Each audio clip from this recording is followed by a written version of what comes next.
Ashes of Earth, birth of empire. Earth spun slowly beneath the sky, choked with ash and silence. Once, its orbit had glittered with satellites and peaceful stations. Now, hulking war cruisers, newborn children of fire and desperation, drifted through the vacuum like armored leviathans. These ships bore the insignia of the unified empire of Earth, a broken globe encircled by a crown of thorns. From orbit, the scars of the Great Collapse were unmistakable. Entire continents bore scorch marks. Coastlines had shifted from bombardments and tsunamis. Radiation zones glowed faintly even from space. This was the cost of human pride and the foundation of something far greater. Inside the command deck of UE Vindicator, High Executor Kalen Voss stood at the viewing pane, expression carved from granite. His ceremonial black coat, edged in crimson, swept the floor as he turned from Earth's desecrated surface to his gathered staff. "We stood on the edge of extinction," he said, voice cold and deliberate, "and we chose domination over death." No one spoke. Voss had been a general in the war that tore apart the old world, what historians now call the Age of Division. He watched cities burn, watched AIs turn on their creators, and saw orbital weapons fall like divine judgment. When the last governments crumbled, he didn't plead for peace. He forged unity in steel and silence. The unified empire of Earth had not been voted into existence. It had been born of necessity. A coalition of generals, technocrats, and survivalists had merged under one doctrine. Humanity would never be at the mercy of its own weakness or alien opportunists again. The Great Collapse had cracked open ancient alien ruins buried in Antarctica, Mars, and Europa. Ruins once thought myth, now stripped for secrets. In mere years, humanity reversed centuries of stagnation. Hyperdrives, plasma arrays, subspace beacons. They called it the Ascension Harvest. Project Genesis is complete, spoke Admiral Tens, stepping forward.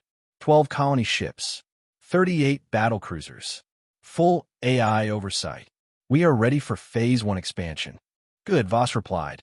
He turned back toward Earth, where glowing foundries belched fire into the atmosphere, building the future one titanium plate at a time. "Let the galaxy know," he said. "Earth does not crawl anymore. We march." From the command deck's side panel, a holofeed flickered, broadcasting the Empire's launch to what was left of Earth's population. Children in gray uniforms cheered in indoctrination halls. Citizens chanted the Empire's creed under steel banners. One species, one destiny, one throne. Above them all, the UE fleet lit its engines, rising like a phoenix from the grave of old Earth. The message was clear. Humanity had nearly died in war. Now it was reborn for it. The iron banner across the stars. The sky above Yaldrin, 3 turned black with steel. For generations, the Yaldrini had watched the stars with quiet reverence. A peaceful, silicon-based species barely into its industrial age, their greatest accomplishment was a solar glider that hovered just above their cloud cover. Then the humans came. UE warships pierced the upper atmosphere in perfect formation. Their hulls gleamed like obsidian daggers, blocking out the twin suns.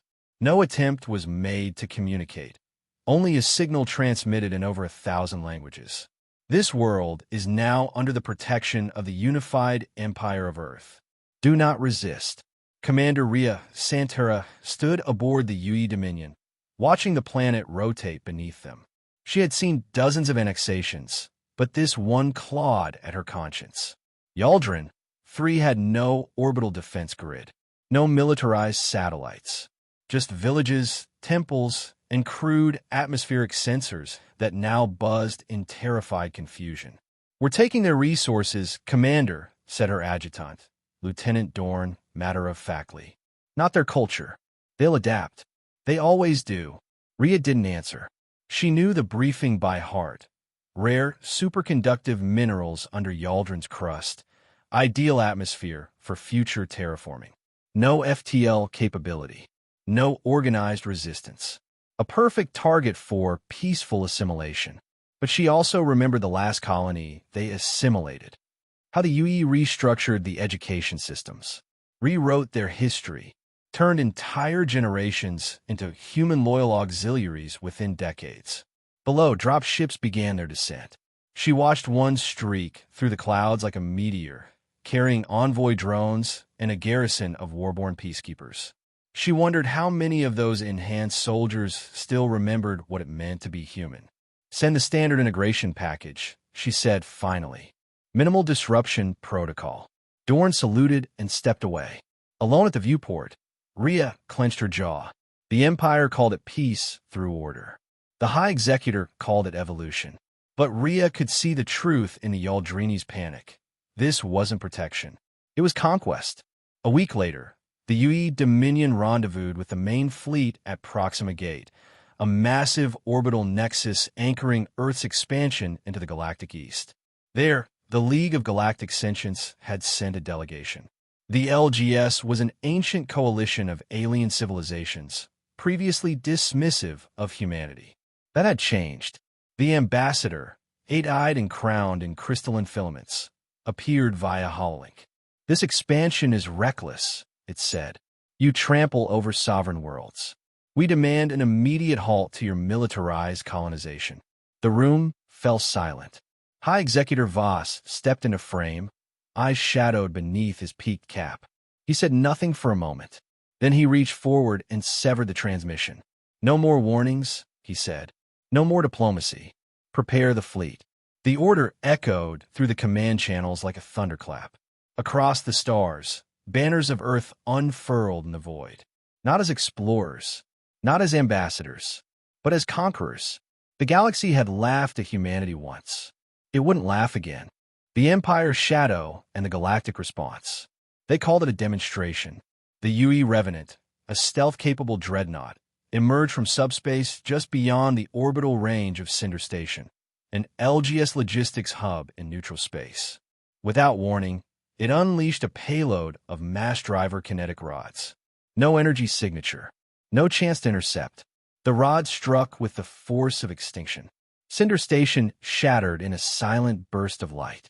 70,000 LGS personnel, scientists, diplomats, and engineers, gone in an instant. The LGS called it terrorism. The UE called it deterrence. Commander Rhea Santera stared at the classified report, jaw tight. It wasn't just an isolated strike, it was doctrine, official policy. Her own fleet's AI had already uploaded coordinates for strategic intimidation strikes on 2 other LGS targets. And then there was the file buried in the annex. What she wasn't supposed to see. Project Warborne Expansion Initiative. She opened it. Inside were medical logs, genetic breakdowns, and neural graft interface tests. Test subjects, alien prisoners from annexed worlds. The enhancements were brutal. Spliced human-alien DNA, memory erasure, personality engineering. Designed to breed super soldiers loyal only to the Empire. Some weren't volunteers. Most didn't survive. The Warborne were no longer just elite humans in powered armor. There was something else now. "Commander," came a soft voice, her adjutant, Dorn, looking pale. "They're calling it the future of warfare. The High Executor says species purity is a weakness. That Earth must evolve, adapt, dominate. By becoming monsters," she muttered. He hesitated. "By becoming unbeatable."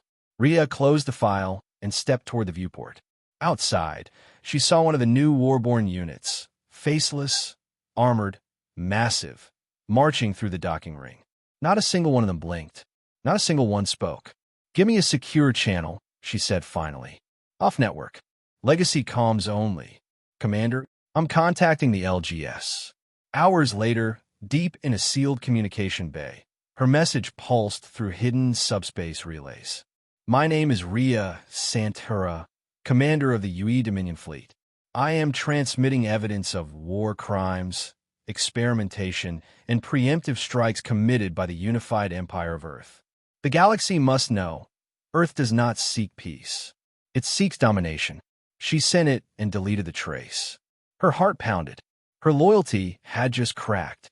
Elsewhere on the throne world of New Terra, High Executor Voss stood before the Imperial Assembly.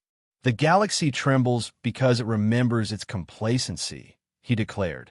Humanity was once beneath them. Now, they kneel before our flame. The chamber erupted in applause. Voss turned to his science minister.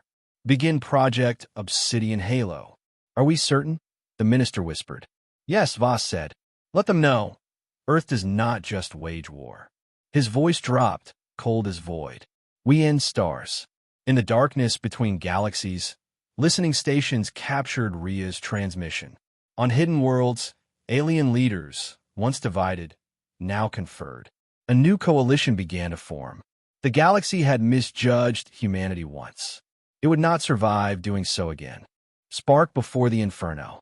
The declaration came in a single pulse across all known channels. Translated, amplified, undeniable. To the unified empire of Earth, withdraw from annexed territories. Dismantle Warborne units. Cease expansion, or face annihilation. It was signed by the newly formed Galactic Concord, a hastily united front of over 70 species. Once fragmented, now galvanized by terror. Humanity's rise had forced their hand. In the Imperial Citadel on New Terra, High Executor Kalen Voss read the ultimatum with a detached calm. His advisors buzzed like anxious insects around him, arguing for diplomacy, caution, strategic retreats. Voss simply raised a gloved hand. Silence fell. Fear, he said, has finally woken them. Good. He turned to the Central Command holotable and tapped a command. A galaxy-wide projection lit the chamber. Dots of red where humanity had reached. Blue for the Concord. The red was spreading. Let them come, Voss continued. They built their civilization on treaties and compromise. We built ours on ruin. We were forged in extinction. And extinction is what we will return to them. Across the stars, Warborne fleets mobilized. In hidden bunkers on Saturn's moons, the Obsidian Halo superweapon spun into final calibration. Powered by artificial singularity cores, it had only one purpose: erasure. Entire planetary systems could be swallowed in artificial collapse. To Voss, it was the ultimate deterrent. To Commander Rhea Santura, watching from her now isolated position on the edge of occupied space, it was madness. Her warning had reached the Concord. She had proof. Testimonies. Logs. The genetic abominations of Project Warborne. And yet, the cost of exposing the truth was high. She'd been branded a traitor. The Dominion fleet had orders to detain her on sight. Dorn was missing. Her ship, the Peregrine, a stealth corvette, was all she had left.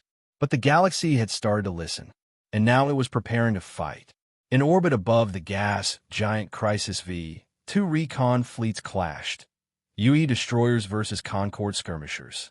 It was supposed to be a small engagement. Instead, it turned into a massacre. The Warborne activated orbital mines, erasing half the Concord fleet in seconds. But not before a suicide vessel rammed the UE flagship, detonating a zero-point core. Thousands died on both sides. The war had officially begun.